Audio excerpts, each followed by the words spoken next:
If you have any information pertaining to this case, you may contact the Clark County Office of the Coroner and Medical Examiner by telephone at 702-455-6649 or by email at coronerunidentified@clarkcountynv.gov. You may also contact the Henderson Police Department at 702-267-5000. At approximately 9:20 p.m. on the 5th of October, 1980, two brothers found the nude, posed and face-down body of a young female while driving on the State Route 146, about 20 feet from Lake Mead Drive, near what is now the Arroyo Grande Boulevard in Henderson, Nevada. It should be noted that while today the area is populated, back in 1980 the area was a remote desert. The police were soon on the scene, and it didn't take them long to figure out that the girl had been savagely murdered. During the autopsy, it was discovered that the girl's body had been washed before she was dumped at the site of discovery. Perhaps the killers attempted to destroy any DNA evidence they may have left on her body. It was determined that she'd been dead for no longer than a day before her body was found, and her body had only been in the desert for a few hours. She had several wounds on her head and face, which may have been inflicted by a roofing hammer or a framing hammer. Her ultimate cause of death was stabbing, with her suffering 7 puncture-type stab wounds to her left upper back, the murder weapon being an instrument with 2 3-inch-long prongs. She had also been punched in the face several times, 3 of her lower right teeth being knocked out during the attack. An article published in 2003 states that she had also been raped, though this is the only source I could find which mentions this information, so please take that with a grain of salt. The girl was Caucasian and between the ages of 13 and 25 years old, though most likely about 17 or 18 years old, who stood between 5 feet and 5 feet 4 inches tall, weighing between 98 and 110 pounds, with hair at 11 inches in length that has been described as red, auburn, brown, reddish-brown, or light brownish blonde, blue, green, or hazel eyes, a recently done homemade tattoo of the letter S in blue ink on her right forearm, pierced ears, a vaccination scar on her left bicep, impacted wisdom teeth, several fillings, a gap between teeth number 7 and number 8 that may have been antemortem but was likely the result of perimortem injuries, ligature wire in tooth number 27 that is believed to be the result of a prior jaw fracture. One of her teeth had been straightened with a suture, her nails had been painted silver, she did not smoke, and Namus knows that she had unshaven pubic hair. The only thing she was found wearing were some undescribed earrings. Found near her body was a small piece of a yellow or orange shower curtain.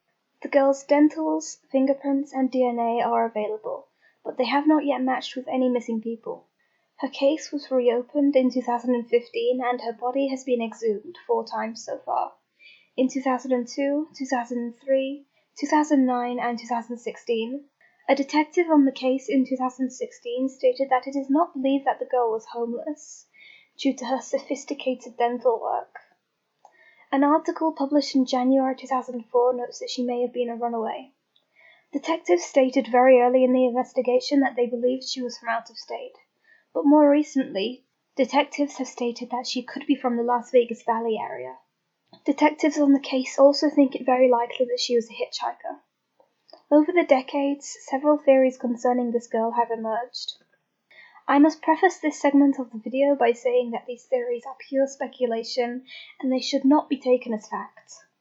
One theory I saw brought up several times during my research is that the unidentified girl may have been a prostitute and her S tattoo could have been a branding from her pimp. Since the tattoo had been done not long before her death, some think that she may have recently run away from home and been forced into prostitution in order to survive. There's also the possibility that she wasn't a runaway, nor was she a prostitute, and her tattoo may have just been an initial for either her or someone she was close to, perhaps a significant other.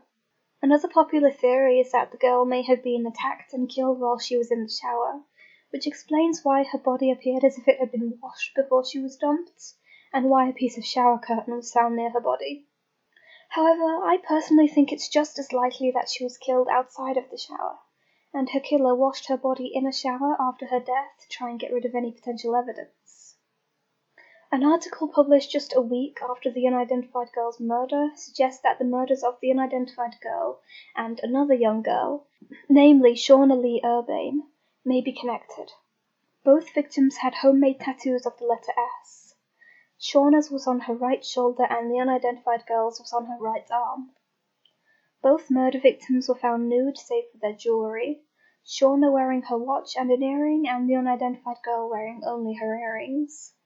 They both suffered violent deaths, Shauna dying from stab wounds to her throat, and the unidentified girl being beaten and dying from stab wounds to her back.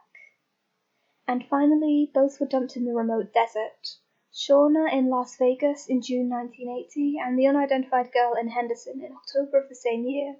Though, of course, it's not confirmed that these two murders are connected, it's just what authorities were theorizing in the 80s. I do not know if Shauna's case was ever solved, as I cannot find any information about her murder anywhere online, except in that one newspaper article. In late 2016, isotope testing was performed on the unidentified girl, but the results have not yet been released to the public. At present, over 20 missing people are listed as rule-outs for this decedent. I shall list these rule-outs in the description. If you believe you have any information that may aid in the identification of this girl, and or her killer, the appropriate agencies for you to contact are listed at the beginning of this video.